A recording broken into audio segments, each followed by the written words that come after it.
Welcome back, everyone. Today we're going to be shedding light on the ample problems appertaining to working a job as an employee. So what are the ample problems associated with working a job as an employee that employees succumb to experiencing the brunt of firsthand? Without further ado, without further delay, allow me to demystify that answer to that inquiry right here, right now. Unfortunately, much to my consternation, much to my dismay, much to my chagrin, much to my grief, much to my agony, much to my distress, the interests of the employees and the employers are unequivocally unaligned in every facet. What does this mean? They are diametrically opposed to one another in every facet. In other words, employers are keen on paying employees the absolute minimum amount of revenue for the absolute maximum amount of hours worked, whereas employees are keen on receiving the absolute maximum amount of revenue for the absolute minimum amount of hours worked. This creates a calamitous recipe for disaster, and this elicits a conflict of interest between the employees and the employers, to say the least. And this creates the underpinnings for an insalubrious relationship to be formed between the employees and the employers. Unfortunately, in an employer market, employers hold all the cards. They have all the leverage over the employees. Employees blithely, impetuously, imprudently acquiesce to working dead-end, dispiriting, agonizing, harrowing, debilitating, unfulfilling, meaningless, brutally wretched employee jobs for a pittance of a non-subsistence wage, which is indeed a minimum wage that cannot even allow them to afford to fund their basic needs that are relegated to the utmost lowest level tier, a part of Maslow's hierarchy of needs pyramid. It creates a calamitous recipe for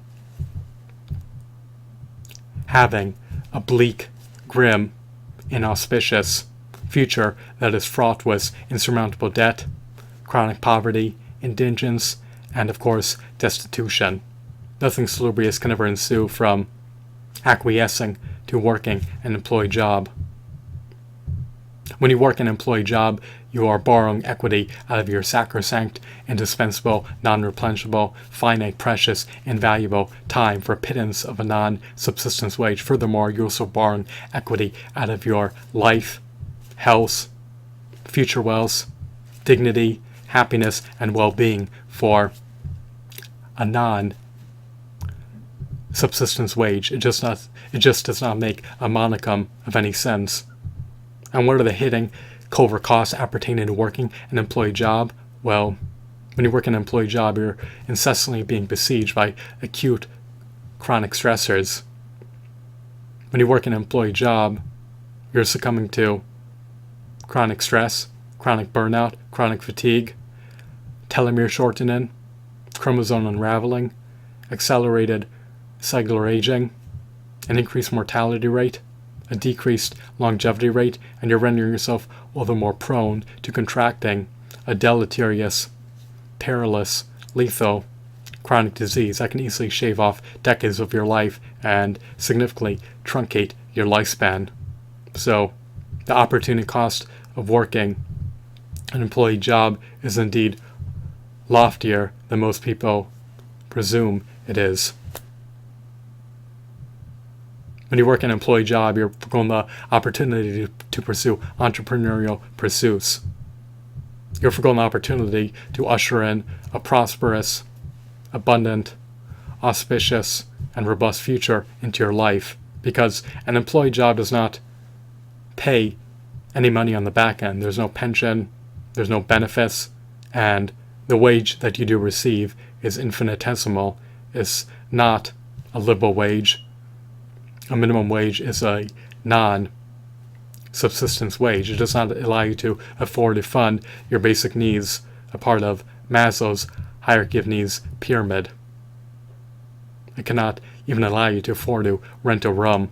You may have to share a room with a copious amount of roommates if you work a dead-end minimum wage job. These minimum wage jobs are also highly time draining. They drain all your time. And that ultimately preempts you from having time to be able to cultivate behemoth brands and create income generating assets that you need to be able to bring to fruition in order to pull yourself out of the muck and mire and discharge your debts and get out of poverty. The only way to get out of poverty is to have your income generating assets as an aggregate generate enough cash inflows to offset your reoccurring expenses or your cash outflows. That's why you need to take heed of building your reoccurring revenue streams so that your recurring revenue streams as an aggregate can offset your recurring expenses. You should not imprudently, gormlessly mismanage your sacrosanct time. It should be spent cultivating behemoth brands and profusely producing income-generating assets for the prospect of being able to build up your recurring revenue streams to the extent in which your recurring revenue streams as an aggregate can offset your recurring expenses, so that you can indulge in having a prosperous, abundant, auspicious, robust future that is not fraught with insurmountable debt nor chronic poverty. People also neglect to take into account that when you work a dead and minimum wage job, you're borrowing equity out of your car to finance your minimum wage paycheck, to say the least. How's this possible? Well,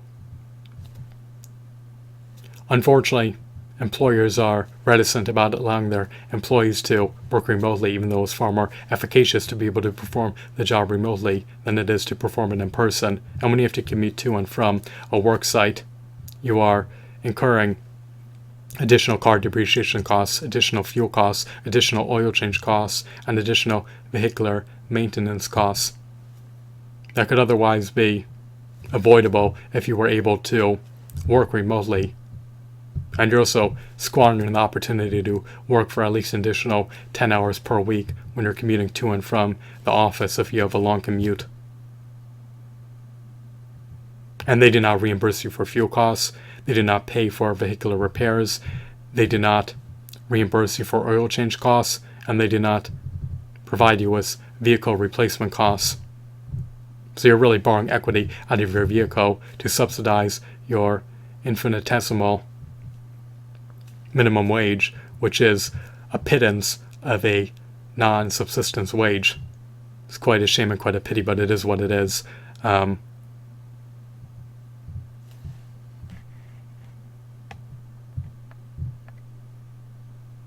If you want to be able to have a prosperous future, then earmark your time into fostering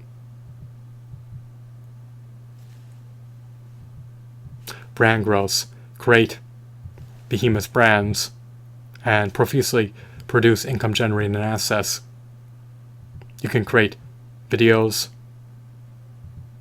archive live stream broadcasts, songs, podcasts, ebooks, online courses, print-on-demand merchandise, software applications, and of course, mobile video games. You should create income-generating assets that could potentially allow you to earn revenue in perpetuity. You should focus on becoming profoundly successful as an entrepreneur. Even though all your earnings may be commission-based, as an entrepreneur, you have the latent potential to have a prosperous future as an entrepreneur if you're profoundly successful as an entrepreneur. There's no income cap as an entrepreneur. There's no glass ceiling as an entrepreneur. Your success is predicated upon whether or not your target market will consume your content and procure your products. On the other hand, with an employee job, your income is capped based on an infinitesimal, non-subsistence minimum wage. And at any given moment, you can get furloughed, laid off, terminated, or the company that you work for can become defunct. If you are egregiously underperforming as an entrepreneur, you're not going to lay yourself off. And even if you do not meet sales forecasts as an entrepreneur, your revenue is inapt to drop to zero. Whereas if you're laid off from your employee job, your revenue can precipitously plunge to $0 on a whim. So just bear that in mind. So do not borrow equity out of your time, life, dignity, health, wealth, happiness, just for a pittance of a non-subsistence wage. You're really undermining your earnings potential when you work a job as an employee, and you're degrading your health in every facet. When you work a job as an employee, your 78 organs can only cope with being besieged by acute stressors for so long before they start breaking down. So just bear that in mind, allow that to become indelible, and allow that to marinate in the chasms of your mind. Nothing salubrious, nothing beneficent, nothing fruitful can ever ensue from working a job as an employee. The companies value 1 hour of your time to be commensurate to 1 second of the CEO's time. They pay the CEO at least 347,000% more than the employee. So even if you were to work for the employer for 104,000 hours over the course of half a century or 5 decades or 50 years, you will still gross less than what the CEO grosses in under 30 hours. That's the pay disparity between the CEO and the employee. And it adversely impacts a multiplier effect, because the CEO, he's not going to buy thousands of vehicles, he's not going to buy thousands of real estate properties, he's not going to buy tens of thousands of products, whereas if this money was distributed to more people, then more products, more vehicles, more real estate properties would be purchased, and more people would have a higher standard of living. So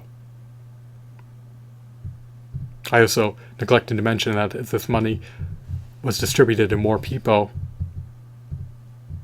who work for the company, then it would allow more money to be circulated throughout the economy and allow the multiplier effect to become all the more potent at allowing wealth to be generated throughout the economy. But when one person receives almost all the earnings, that money is not circulating throughout the economy, and that revenue and that revenue is just earmarked into the equities market more than likely, which is not allowing the money to be circulated throughout the economy if it's hoarded by relatively few investors. But that's another topic for another video. So I hope that you found this video to be intriguing and enthralling. Have a blissful day. Goodbye.